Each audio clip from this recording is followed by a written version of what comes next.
OBC মামলা খারিজ supreme কোর্টে 12 লক্ষ সার্টিফিকেট বাতিল মামলা।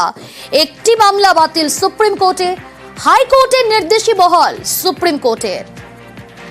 আরো ডিটেল জানাবে অর্ণব রয়েছে আমার সঙ্গে। অর্ণব, সুপ্রিম কোর্টের কি নির্দেশ? দেখো, সুপ্রিম কোর্ট বিচারপতি বি.আর. গাভাইয়ের বেঞ্চ 31শে জানুয়ারি একটি মামলা, অবনী কুমার ঘোষের করা মামলা, যে মামলার মূল বিষয় ছিল কলকাতা হাইকোর্ট 22শে মে 2024 সালে রাজ্যের 12 লক্ষ ওবিসি সার্টিফিকেট বাতিল করে দিয়েছে, সেই রায়কে চ্যালেঞ্জ করে।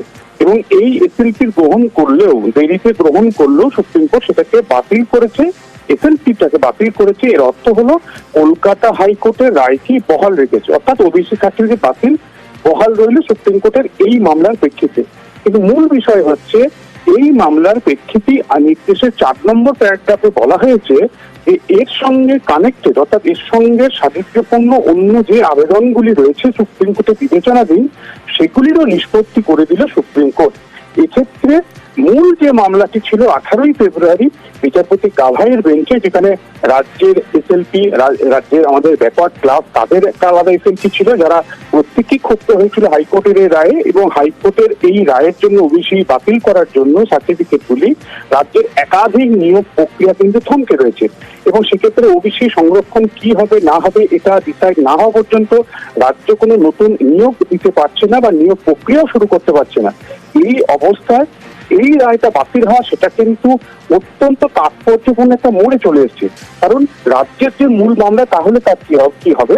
এক্ষেত্রে আইনজীবীদের দুটো অংশ, এক অংশ বলছে যেহেতু এই মামলাটি গ্রহণ না করে বাতিল করেছে, যেখানে রাজ্য উপস্থিতি হয়নি, সেক্ষেত্রে মূল মামলা, সেখানে রাজ্য বা আদার্স ব্যাপার ক্লাস আমাদের রাজ্যে, তাদের যে এসএলপিটা সম্ভবত একই পরিণতির দিকে হতে পারে।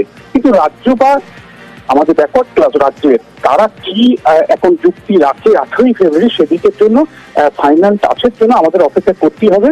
কিন্তু সুপ্রিম কোর্ট একবার যদি এই এসএলপি খারিজ করে দেয়, রাজ্যের এসএলপির ভবিষ্যৎ কি হবে তা নিয়ে কিন্তু আইনজীবীদের অনেকেই দ্বিধা বিভক্ত।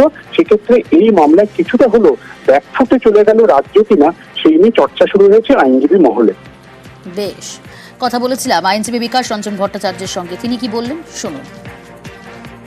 খারিজ করেছেন তো কোন একজনের আবেদনের ভিত্তিতে, এখনো রাজ্য সরকারের আবেদন এবং সুপ্রিম কোর্টে যারা ওবিসি এই লিস্ট বাতিল হওয়ার পক্ষে ক্ষতিগ্রস্ত হয়েছে তাদের আবেদনটাও আছে।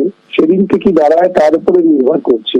অবশ্যই এতে হাইকোর্টে আবেদন করেছিলেন, তারা যুক্তি দেওয়ার চেষ্টা করবেন যে একটা এসএলপি খারিজ হয়েছে, কিন্তু সেটাই শেষ কথা নয়। রাজ্য সরকারেরও এসএলপি ছিল। এখন প্রশ্ন হচ্ছে এই মামলায় রাজ্য সরকার কেন তৎপরতার সঙ্গে হাজির হয়নি, অনেক কিছু প্রশ্ন উঠে যাবে। আগামী দিনের জন্য অপেক্ষা করেই ভালো।